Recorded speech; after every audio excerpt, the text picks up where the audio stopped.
C'est le calme avant la tempête. À quelques jours du Festival international du court-métrage, on prépare sereinement le remplaçant de l'Electric Palace, un dénommé Indie Square, qui depuis la place Gambetta face à la Maison de la Culture, fera écho à la programmation spéciale Bonjour l'Inde de cette 35e édition du cours à Clermont. Cette année encore, ce sont les étudiants du Master Management des activités culturelles et audiovisuelles de l'Université d'Auvergne qui montent le projet tout seuls, comme des grands, aidés d'une vingtaine de bénévoles recrutés sur Facebook et soutenus tout de même par la ville de Clermont et sauf qui peut le court-métrage.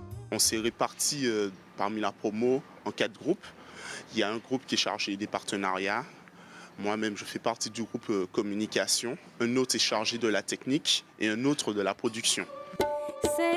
Fini les concerts qui balancent du gros son, ambiance exoticool de l'Inde oblige, la programmation musicale de l'Indie Square n'empêchera pas les festivaliers de s'entendre, ni de se laisser surprendre par de sympathiques événements non plus, comme l'enregistrement d'une émission de Radio Nova ou l'expérience musicale proposée par le service Université Culture de l'Université Blaise Pascal, entre autres, bien sûr. Des sessions acoustiques avec des groupes comme Zuzum ou Danosonic.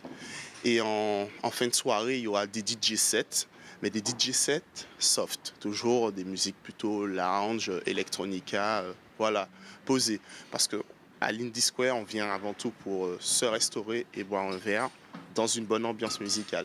Et pour les amateurs de concerts nostalgiques de l'électrique, pas de panique. Du 1er au 9 février, tout Clermont court et c'est à la Copée qu'on se bousculera pour satisfaire ses oreilles avec Lou Doyon, Candy Kane ou autre Eugene McGuinness et un live du puissant Galactic Cowboy le 9 pour clore cette semaine enivrante pour certains, banale pour d'autres. C'est plus sympa, ça devient plus sympa le soir. Quand il y a un peu moins de monde, c'est plus détendu. C'est pas pareil. Ça ramène vachement de monde quand même. Ça agrandit un peu la ville, ça met un peu plus d'ambiance, c'est sûr. Généralement, quand on parle de Clermont et qui ne sont pas de l'Auvergne, c'est pour me parler du court-métrage. Il y a un peu de gens vers la rétrame côté Maison de la Culture, sinon je vois pas trop de différence. C'est pas assez grand, je trouve. Ça fait beaucoup de bruit pour rien en fait. Un peu. Le court-métrage, c'est une bonne chose quand même. C'est comme la Copée ou Europavox, tout ça. C'est vrai que ça fait que ça montre que Clermont est jeune, un peu. De toute façon, Clermont, il y a toujours eu des jeunes, etc. Donc il y a toujours eu de la vie. Mais je sais pas particulièrement cette semaine, non. C'est très intéressant parce qu'on découvre plein de choses, plein d'idées différentes. Et pour moi, on véhicule certaines images au travers des courts-métrages. Et pour les étudiants, c'est très, très enrichissant. Ça s'anime un peu, tout le monde en parle. Il y a plein de gens qui sont intéressés, ce qui est sympa, quoi.